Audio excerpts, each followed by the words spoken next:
saying I love you. The other day someone told me that I throw the phrase I love you around so much that I almost make it meaningless. And I guess you could look at it in that way. But so that you know, when I say I love you, even if it's just in passing or at the end of a phone call or saying goodbye or saying hello, whenever. The reason I almost always end my conversations with I love you to anyone I care about, even the slightest, because this world is has too many factors and potential outcomes or chaos, say the chaos theory. You never know what might happen. Something might happen to me, something might happen to the person I'm talking to. But I think of it in this way. Whenever I end my conversations with I love you, first of all, even if they look at it like I throw it around too much, the last thing they've heard me say when I last spoke to them is I love you. If something was to happen to me, they would have the rest of their life to remember. Man, one of two things. Either, and the last thing James said to me was, I love you, man. I love you, honey. I love you a bunch. On the opposite side of the coin, if something ever happens to somebody I care about, I have the insurance policy of knowing at least the last thing they heard from me, and for the benefit of my own feelings, is to know the last time I spoke to them, I told them that I loved them. Now, you might think that's kind of cheap or whatever, but the truth of the matter is, I don't think people tell each other they love each other. I mean, not strangers, but although I do love pretty much everybody on the planet, even the bad. When I pray, I say, Lord, bless all that are good so they may join you in heaven, and bless all that are bad so they can become good. So, yeah, I care about everybody. Well, of course, I don't tell everybody I love them. But for the people I do care about, I do. I say it every chance I get, at least at the end of every conversation that I have an opportunity to. And I don't do it just to make sure that I won't feel bad for the rest of my life, thinking that I maybe was rude to somebody or argued with somebody right before they passed, or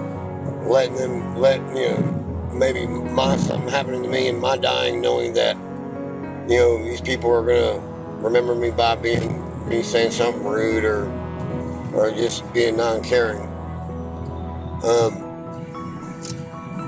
Let me say this. When I say it to somebody, it's because I mean it. And here's the thing. A lot of people, are self-judgmental. And while everyone should be self-checking, you should never be judgmental of oneself. No matter what you've done in your past, you should never be judgmental of yourself and what you've done in your past. You should learn from it, but you should always think about tomorrow.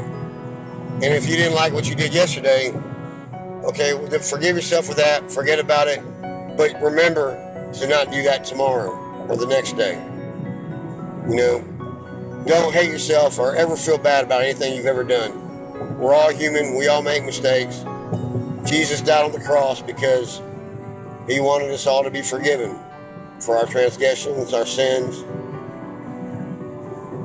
and just our fuck-ups, to be honest. So remember that. It's not what you've done in the past, but the old saying, what have you done for me lately? Twist that around a little bit and say, how have you been lately towards those around you? Now, I've heard a lot of people say they want to help humanity, they want to help, the handicapped, they want to help veterans, they want to help the homeless, everybody wants to help somebody. And that's great, it's honorable. But remember, the road to hell is paved with good intentions. So, while it's great to want to help people, remember to take that first step, which is almost always the hardest in anything you do. That first step being help those that are closest to you first. You can always expand out from there. You know, help your friends, help your family, help the kids in your neighborhood, help the kids or the family that's on the corner asking for change. Anything you can do, even the smallest things, like smiling, saying hello, and throwing out one of those old-fashioned, it's great to see you, and if I don't see you again for a while, I'm going to miss you, and if nothing else, remember that I love you. I love you. Yes, they're free to throw out and easy to throw out. A little hard to throw out if there's no meaning behind it, but it's something you should get used to and comfortable with. I have a brother who's 5 years younger than me, and by no means was I an angel growing up. In fact, I would have hated to have myself as a big brother. Even my half older brother hated to have me as a younger brother, because I was a little bit on the rowdy side when I was a younger guy. The reason I mention that is because on the topic of I love yous, my younger brother has never once ever told me that he loves me. And I thought about that for 15 years. Hold on one second. Mom, here's your medicine. I'm going to turn the light on and help you get it out, okay? Hang on, guys. Recording. Time out for 1 second. I got to help your mom find her medicine. Let me go get you something to drink real quick. Go back to sleep, Hannah.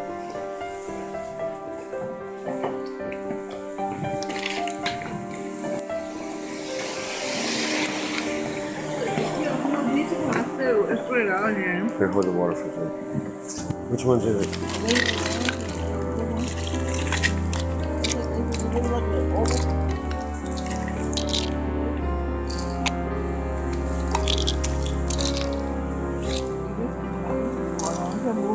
The white one right here. How many? One or two? Only one. It's blue.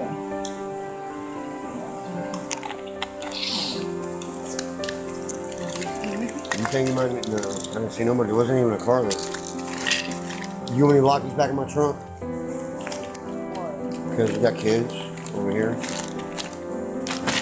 Or I don't put them in the freezer.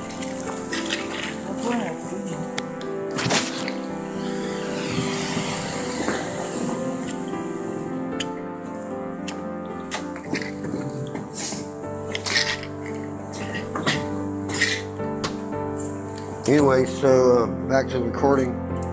So for the last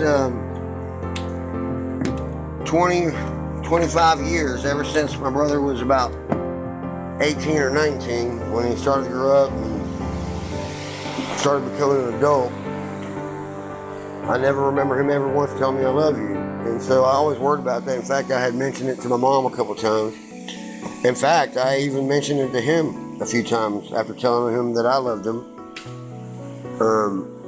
You know, I said to him, you know, Poncho, you know, you've never in your life have ever told me you love me, not once. And, you know, he shrugs it off like, you know, it's funny. I guess maybe it's machismo or macho-ness that doesn't allow him to say it. But my point is that one day I was having a real hard time. My heart spell, I was going through a bad time in my life. I had lost my wife. Found myself barely able to make my house payment. In fact, eventually not even able to make it at all. I lost my house. And then we were having a crisis with the family property with falling behind on taxes after a renter that was renting 3 of the properties moved out of all 3 at one time. And so we had a family meeting over here. And because of my own personal troubles, you know, I was basically a little bit insane or crazy or whatever, you know. Watching too many videos on self-help and that kind of stuff. But in tears, I said to him, after hearing him say something that was kind of, I felt was wrong to say. I won't mention what that was, but I brought it up that do you have any feelings at all? I mean, I'm sorry I was an asshole big brother, but I love you, man, and I'm sorry for everything I ever done. And I would do anything for you. In fact, I've offered him half my business before, a very profitable business, by the way. But he refused. But point is, that day he told me that when he was 19 and I was about 24 years old, I was having a party, and I was on the second floor of the house we were having the party in the front parking lot. It was about 15 or 20 guys. And this 28-year-old guy started a fight with my 18 or 19-year-old brother. And while I was having a little spat with my girlfriend, I overheard it through the window.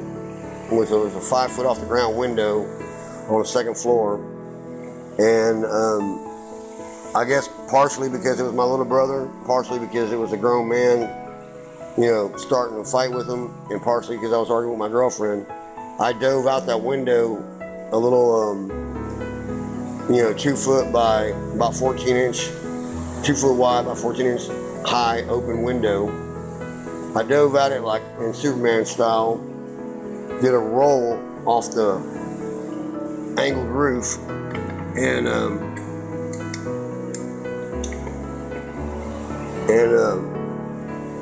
hit the ground level on my feet.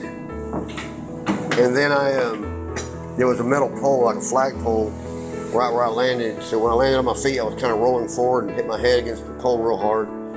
I stepped around the pole and chased the guy that was trying to fight with my little brother 2 blocks down the freeway. And the reason I'm telling you that story is because my brother told me that day I was having a little bit of a crisis. He told me, James, all the stuff you ever done, yeah, you were an asshole when you were my big brother, until I was about 20.